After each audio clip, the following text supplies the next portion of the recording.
completed our second practice in preparation for the bowl game, and obviously, getting our guys out, getting them back moving after the layoff was important, and now we'll celebrate the individual accomplishments of our team tomorrow with our end of the year banquet.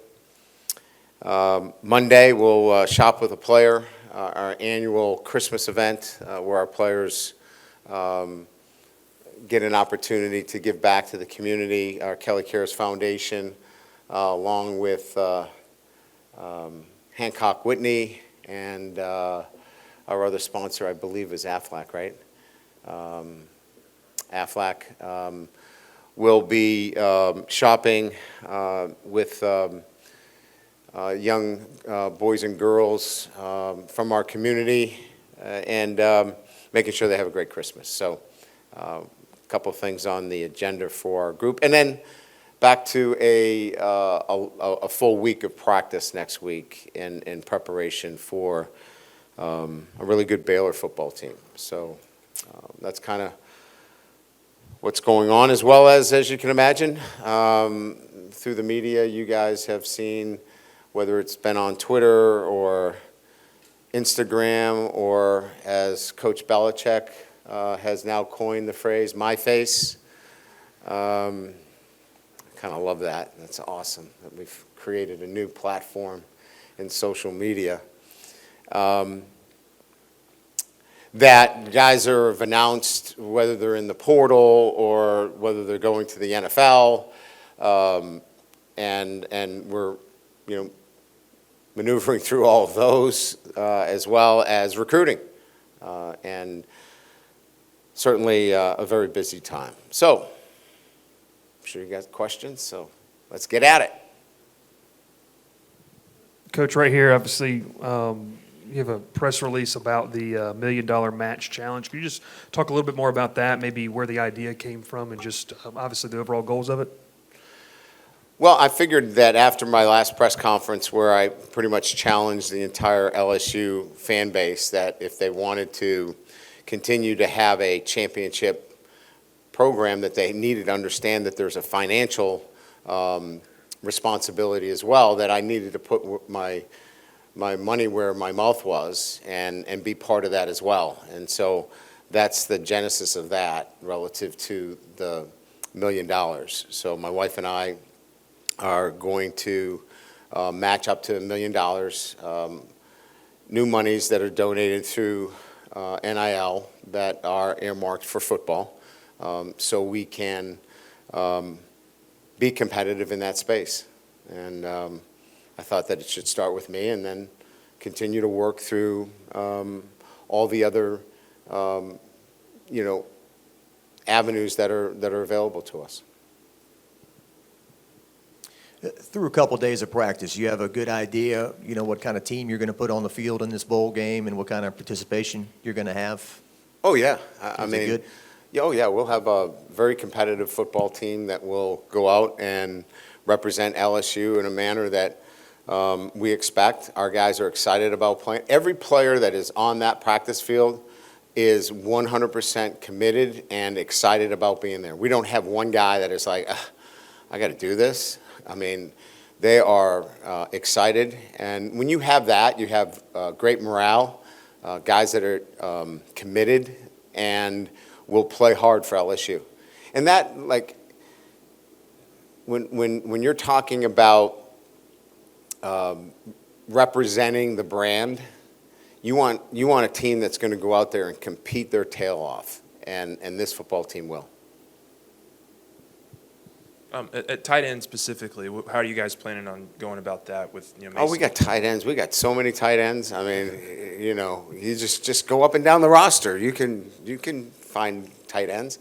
Look, we'll have to be creative, but we feel very comfortable that we can put our offense in a position that will be very effective and Clearly, we don't have, Mason, and he was a great target, but we're excited about the next step for him and support him 1,000% in what his decision was. But we have other guys on our roster that are going to be able to step in, and we feel great about what they can do for us.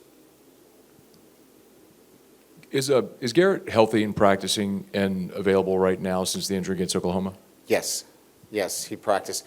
We're going to be careful with his pitch count, and when I use that term pitch count in terms of throws, he was about, we try to keep him about 60% today in terms of throws, but physically moving around, participated in 7-on-7, or 11-on-11 today, 1-on-1, so he's doing everything. We're just trying to keep his player load down a little bit right now, and we'll continue to ramp it up over the week. If you could kind of discuss your offensive line availability for the bowl game, and then just the bowl game in general, how valuable are these practices and getting to look at what you could have for 2025? Yeah, I like our group. Now, would I like the, Will Campbell starting at left tackle and Emory Jones at right tackle? Absolutely, but we're excited about the next step for those guys as well, right? But Tyree Adams will get an opportunity. We have great confidence in him. Paul will continue to play for us, Mubanga. DJ Chester, obviously, getting an opportunity. Bo Bordelon gets an opportunity now to play some football for us. Colin Eccles, is a guy that we have a lot of trust in. Miles Frazier is going to play in the bowl game. And he has position flexibility, so we may kick him out to tackle and give us some help out there. We really like the progression of Weston Davis that can play tackle for us on both sides. So, again, I think we feel really good about the guys that we're going to put out there. And as an offensive line, as a group of 5 guys, we're going to be able to compete with anybody. Yeah, again, I think that this is a look at what 2025 could look at. As you know, we're in the transfer portal as well. We're going to build positional depth as well, and you'll see that, as we continue to work through the transfer portal. But we want to blend some youth with some positional depth as well. So we're addressing that as we speak. So you'll kind of see that as we move forward. Coach, I was just going to ask you, how are the portal visits going so far? I know it's very early, but are you getting a sense of how it's going to go, and you think you'll be able to get what you need? Yeah, look, recruiting in this model is not ideal, right? Because you don't have, market kind of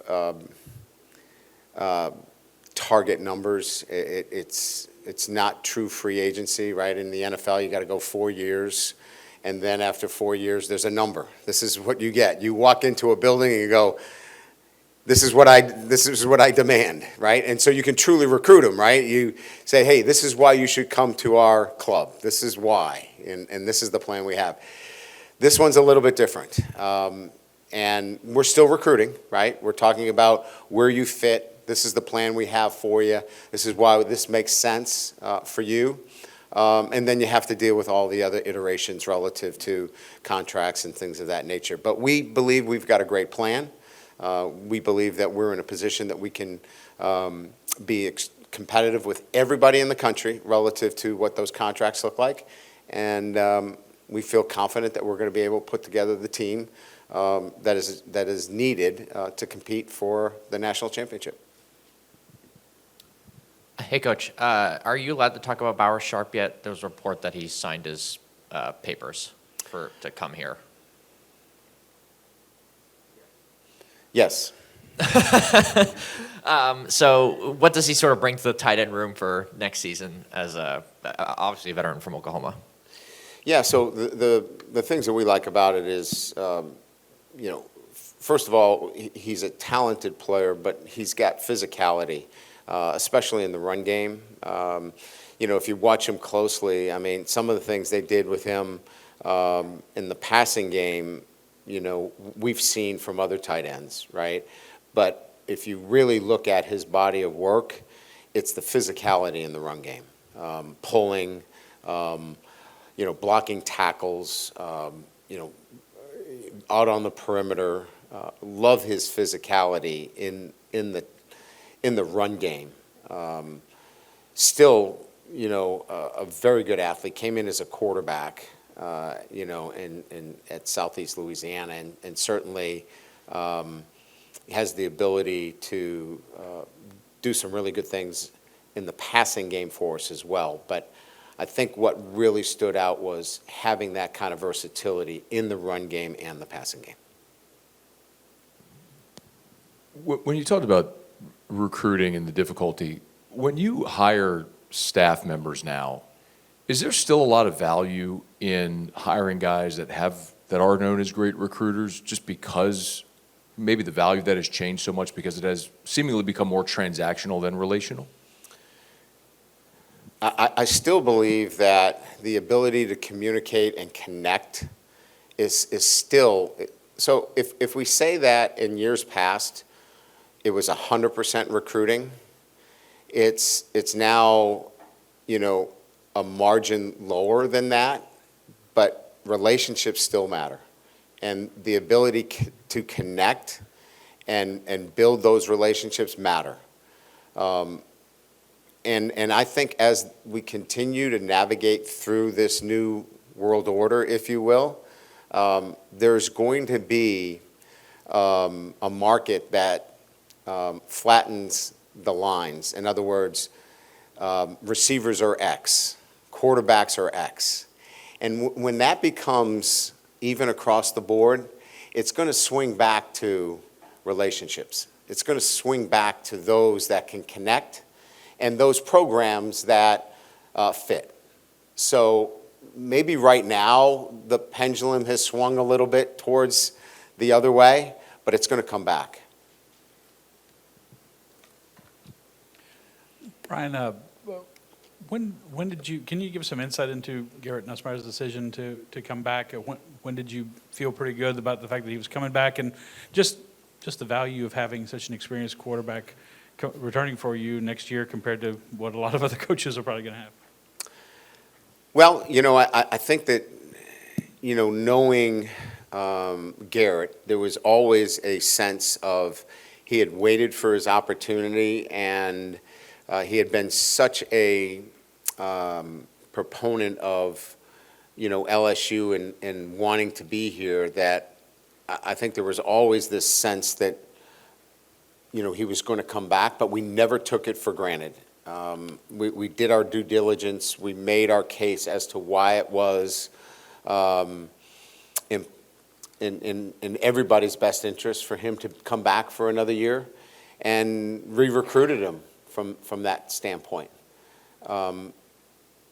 And when we were able to, present him with what we felt was, a great opportunity from a,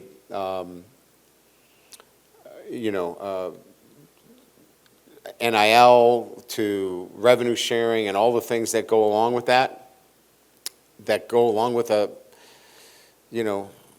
arguably the best quarterback in the SEC, right? And maybe in the country. Then we were able to close this and get him to publicly say that he was coming back. So I think there was a lot of confidence, but you never take that for granted. You have to re-recruit, and we re-recruited him, and we're excited that he's back.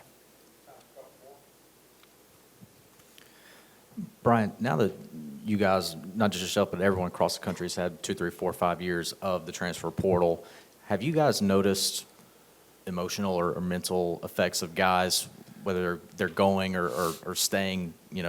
Obviously they're friends, teammates, they make those connections within the team themselves. Have you noticed a change or an effect on players when guys decide to leave school and go somewhere else? I think there's I think there's a universal understanding that, like, if you look at, I think we have 16 guys that went into the transfer portal. The guys know that usually 90% of the guys are going into the transfer portal because of, playing time and or other reasons, right? And, we probably have 2 guys in there that just didn't add up to us, right? But most of it is we're trying to help them find a place where they can, go out and play, and we're supporting them, and then there's some guys that, it just wasn't the right fit, and so the guys in the program know that too because they see it every day, they're witnesses. So I guess my answer to the question is I don't know that they walk around going, oh my God, so-and-so. Other than maybe a couple of the ones that didn't add up to us, it's kind of like it is kind of what we thought it would be. Coach, if from year to year negotiating the NIL, is it more likely it's easier to negotiate with the players that are already here in your program versus pursuing those in the portal? And if so, does it make sense in particular situations to maybe overpay or pursue or pay more for a high school athlete than it is to try and get somebody in the portal and then not knowing what the quality is going to be in the portal? There's a lot of layers to that question. I would say this, that with revenue sharing, on the horizon,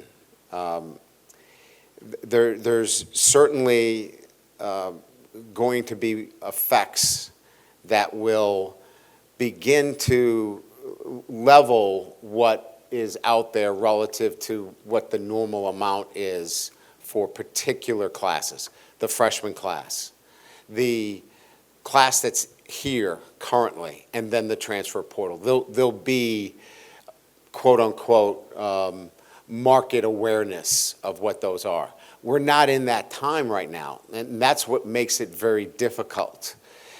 But I think once we get into revenue sharing, we'll be able to make a lot more sense of that, and it'll make more sense to everybody else. So there won't be such a blurred line between freshmen coming in, those that are already in your program, and those that you go into the transfer portal. Right now, it's a very blurred line, and that's what's making it quite difficult.